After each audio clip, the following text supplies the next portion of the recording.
Hi all, welcome back to our class today.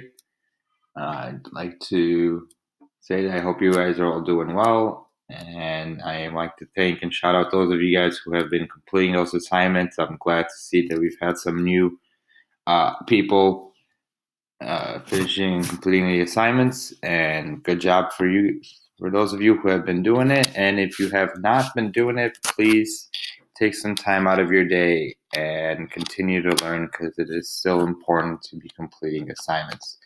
So today I'm just going to go over how our next 2 days are going to look, and I'm going to actually answer some questions regarding yesterday's assignment. So if I'm going to go back for 1 second, and I have to pull this up in my Google Drive, but if you go into yesterday's assignment, I mentioned some primary sources, and I know there's been confusion. The primary sources in yesterday's assignment are just the ones that are in the assignment. So as I pull it up here, give me 1 second. The primary sources are just these right here. Okay, so the first primary source is this one written right here by Henry Bibb. The second one is John C. Calhoun, and so on. Okay, so there's no other specific places for these primary sources. It's just the four that are featured. Okay, so hopefully that answers any questions about yesterday's assignment. And if you haven't submitted that, and if you're still confused, please just take the time and submit these assignments. All right, so our next two assignments for the next 2 days, and this will not be due till Friday because on Friday is technically a teacher professional development day, so we will not be holding classes. You will not be getting any extra work. What I want you to do is today, what I'm going to post is resistance to slavery and systems of control. So I'm going to read this first part to you, the overview, and then I'm going to go over what the assignment is. So it says over 2,300 former slaves were interviewed during the Great Depression of the 1930s by members of the Federal Writers Project, a New Deal agency in the Works Progress Administration. Many recount acts of resistance, direct and indirect, performed despite the risks of severe punishment. Praying for strength was an act of resistance in itself, explains Delia Garlick. We didn't expect nothing but to stay in bondage till we died. Note, the selections from the narratives are presented as transcribed. Black interviewees often refer to themselves with terms that in some uses are considered offensive. Some white interviewers, despite project guidance from transcribing the narratives and stereotypical patterns of representing black speech. Okay, so what it's saying is there's going to be some, the way some of the people responding to interviews are offensive, right? Or somebody might find it offensive, but this is how the interviewees discussed each other.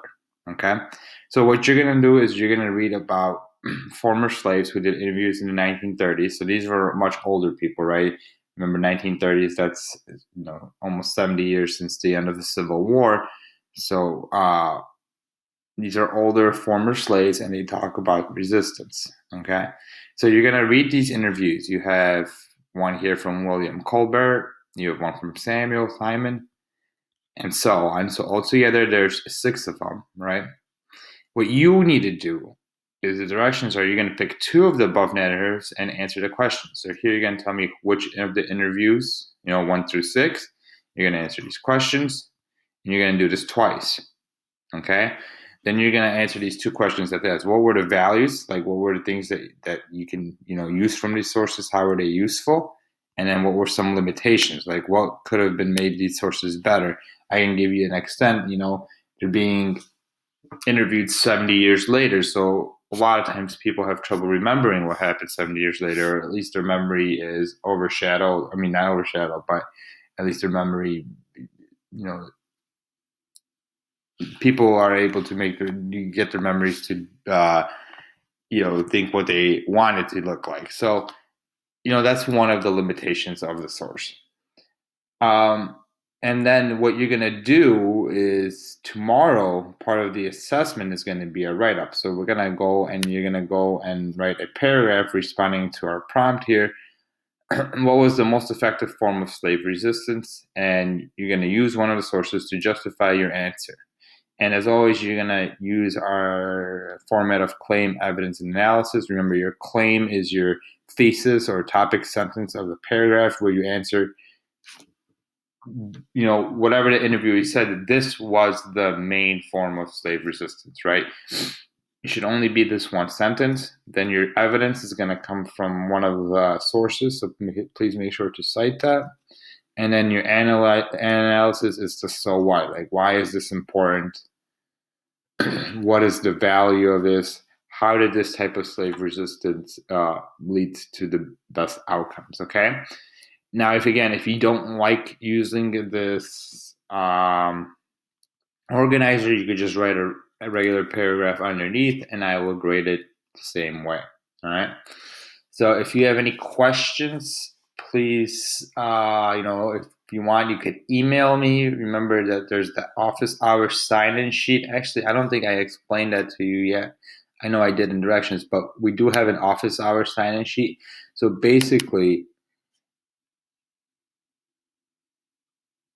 what I want you to do is to use this office hours sign-in sheet if you want to meet. Okay.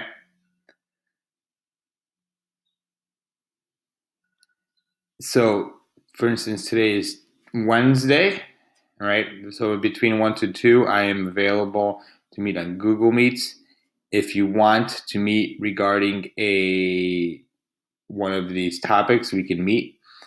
The reason why I put the sign-in sheet is so I want you guys to put your names on it and then put a topic. If you see a topic here that somebody else has put, but you want to discuss it, feel free to come into that office hours and we will be able to answer the same questions, right? And I have these times here, 1 to 1:10, but if we go over, that's fine, especially if no one else has signed up. Okay, again, and the way to get into one of these office hours is I posted that calendar link. Let me pull up Classroom, sorry.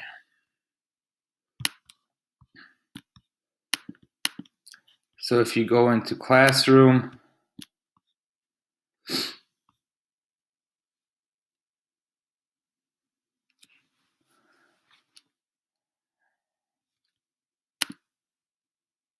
and if you go into Classroom and I posted in materials, the office hours, right? You hit this link. It's going to take you to